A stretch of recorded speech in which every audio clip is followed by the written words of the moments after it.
आदाब दोस्तों आने वाले कुछ ही महीनों के बाद कई राज्यों में होने वाले विधानसभा चुनाव से पहले बीजेपी को एक और राज्य के अंदर बड़ा झटका लगा है। बीजेपी के 3 से ज्यादा नेताओं ने पार्टी छोड़ करके कांग्रेस पार्टी का दामन थाम लिया है। कहां का यह मामला, इसकी जानकारी आगे आपको देंगे। साथ ही साथ 2 और बड़ी खबरें सामने आ रही हैं। कर्नाटक से भी बड़ी खबर है, यहां पर भी बीजेपी के नेता ने बगावत कर दी है और पूर्व मंत्री हैं ये नेताजी और मौजूदा विधायक भी हैं और इन्होंने अपनी ही पार्टी के खिलाफ मोर्चा खोल दिया है। किस तरह से, इसकी भी जानकारी देंगे। तीसरी बड़ी खबर, पठान मूवी और शाहरुख खान के खिलाफ चल रहे विरोध प्रदर्शनों के बीच अब एक और बाबा ने शाहरुख खान को मारने की धमकी दे दी है। किस तरह से खुलेआम ये लोग जो है कानून की धज्जियां उड़ा रहे हैं, इसकी भी आपको जानकारी देंगे और बाबा के बारे में आपको बताएंगे। उससे पहले एक छोटी सी रिक्वेस्ट करेंगे, इस वीडियो को ज्यादा से ज्यादा लाइक करिए, शेयर करिए, चैनल को सब्सक्राइब जरूर कर लीजिए। बात करेंगे पहली और बड़ी खबर की। पहली और बड़ी खबर दोस्तों आ रही है छत्तीसगढ़ से, जहां पर बीजेपी को बड़ा झटका लगा है। बीजेपी के 3 नेताओं ने कांग्रेस पार्टी का दामन थाम लिया है। मैं आपको खबर दिखा रहा हूं, आप देख सकते हैं। छत्तीसगढ़ में हाल ही के अंदर हुए एक चुनाव में जो उपचुनाव हुआ था भानु प्रतापपुर, उसके अंदर करारी हार का सामना बीजेपी को करना पड़ा था। तो वहीं एक बार फिर भाजपा को ये दूसरा बड़ा झटका लगा है दोस्तों। नगर पालिका मुंगेली के भाजपा के 3 पार्षदों ने कांग्रेस पार्टी का दामन थामा है। तीनों पार्षदों ने पीसीसी अध्यक्ष मोहन मरकाम से मिलकर कांग्रेस के अंदर प्रवेश किया है। मोहन मरकाम ने कहा है कि कांग्रेस की नीतियों से प्रभावित होकर के इन नेताओं ने फैसला किया कि वो जो है कांग्रेस पार्टी का दामन थामेंगे। मुंगेली में कांग्रेस मजबूती के साथ काम करेगी, ये भी बात उनकी तरफ से कही गई है। साथ ही साथ जिले के 3 सीटों का 2023 के अंदर जो है चुनाव भी होने वाला है और इस चुनाव को भी जीतने का यहां पर दावा किया गया है। भाजपा पार्षद जिनका नाम मैं आपको बता रहा हूं, जिन्होंने बीजेपी छोड़कर के कांग्रेस का दामन थामा, इसमें संतोषी मोना नागरे, दूसरा सोनी जांगड़े और तीसरा मोतीम बाई सोनकर।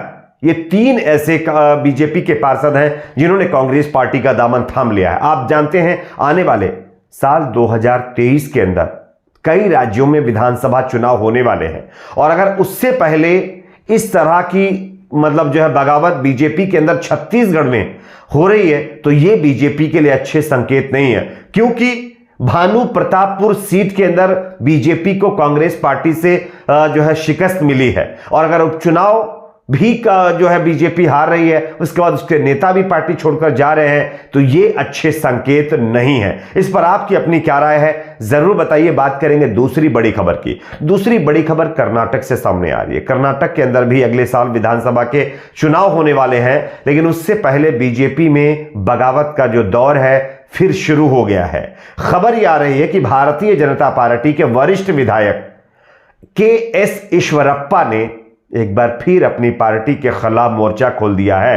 के.एस. ईश्वरप्पा का कहना है कि जब तक उनको मंत्री नहीं बनाया जाता है तब तक वो विधानसभा सत्र के अंदर नहीं भाग लेंगे, यानी नहीं हिस्सा लेंगे।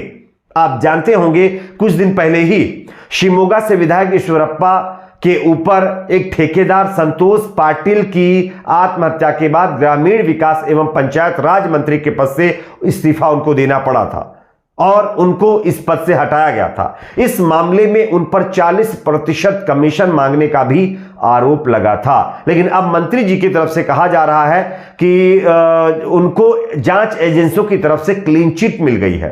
तो क्लीन चिट जब उनको मिल गई है तो मंत्री पद क्यों नहीं मिल रहा है? आखिरकार जिस मंत्री पद पर वो पहले विराजमान थे वो मंत्री पद उनको फिर से मिलना चाहिए। क्यों हमको मंत्री पद नहीं दिया जा रहा है, यह कहते हुए उन्होंने अपनी ही पार्टी के खिलाफ मोर्चा खोल दिया है और यह साफ जो है चेतावनी दे दी है कि जब तक उनको मंत्री पद वापस नहीं दिया जाता तब तक वो विधानसभा के सत्र में या आगे भी किसी भी पार्टी कार्यक्रम में या किसी भी चीज में हिस्सा नहीं लेने वाले हैं। तो ये एक नया मामला कर्नाटक से सामने आ रहा है, जहां पर बीजेपी के अंदर बगावत का जो सिलसिला है वो लगातार बरकरार है। आप जानते होंगे कर्नाटक के अंदर कांग्रेस पार्टी लगातार चुनावी कैंपेन शुरू कर चुकी है और चुनावी तैयारियां भी उसकी जोरों शोरों से चल रही है। और कांग्रेस का दावा भी है कि इस बार के विधानसभा चुनाव के अंदर हम कर्नाटक का चुनाव जीतेंगे। हालांकि इससे पहले भी जेडीएस और कांग्रेस की सरकार बनी थी, लेकिन बाद में क्या कुछ हुआ ये आप जानते हैं, मुझे बताने की जरूरत नहीं है। लेकिन विधानसभा चुनाव से पहले इस तरह की एक और खबर ये बीजेपी के लिए एक नई चिंता बढ़ा देने वाली है। एक और खबर की बात करेंगे जो कि आ रही है शाहरुख खान की मूवी पठान के खिलाफ कुछ चंद लोग जो बाइकॉट इसका कर रहे हैं, इसमें ही अब बाबाओं की भी जमात लग चुकी है। खबर यह आ रही है कि एक और बाबा ने शाहरुख खान की मूवी और खुद शाहरुख खान के ऊपर विवादित टिप्पणी की है। मैं आपको खबर दिखा रहा हूं, आप देख सकते हैं। शाहरुख खान मिला तो जिंदा जला दूंगा, मुंबई में ढूंढ रहे हैं मेरे आदमी। यह किसी और का बयान नहीं है, यह संत परमहंस का बयान सामने आया। ये अपने आप को, ये जो संत है ना, परमहंस मतलब जो है इनको कहा जाता है, और ये परमहंस जी जो है खुलेआम लोगों को धमकियां दे रहे हैं। आप जानते होंगे कुछ दिन पहले ही ये जल समाधि लेने वाले थे, मतलब जो है कुछ इनकी मांग थी उसको लेकर के, लेकिन जब इनका टाइम निकल गया इन्होंने जल समाधि तक नहीं ली। उसके बाद लुलु मॉल का जब विवाद सामने आया था तब भी ये नाटक करने के लिए लुलु मॉल की गेट पर पहुंचे थे या उससे पहले पहुंचने की कोशिश कर रहे थे, तब भी इनको पुलिस वालों ने रोका था। और लेकिन अब पठान मूवी को लेकर के जो विवाद चल रहा है इसमें भी ये बाबा जी कूद गए हैं। और बाबा जी का साफ तौर पर कहना है कि शाहरुख खान ने जो है उनके धर्म का अपमान किया है और ये साधु संत बर्दाश्त नहीं करेंगे।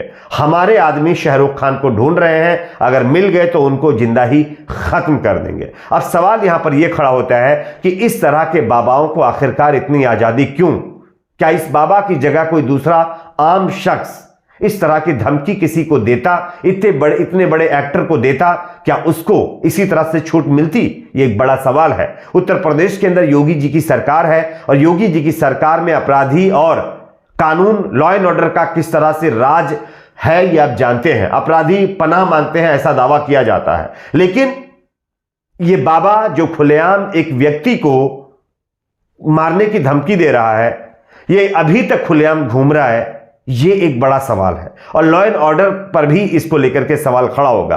अयोध्या के संत बताया जा रहा है कि जगत गुरु परमहंस आचार्य ने खान को धमकी दे दी है। उन्होंने कहा कि शाहरुख खान की चमड़ी उधेड़ देंगे।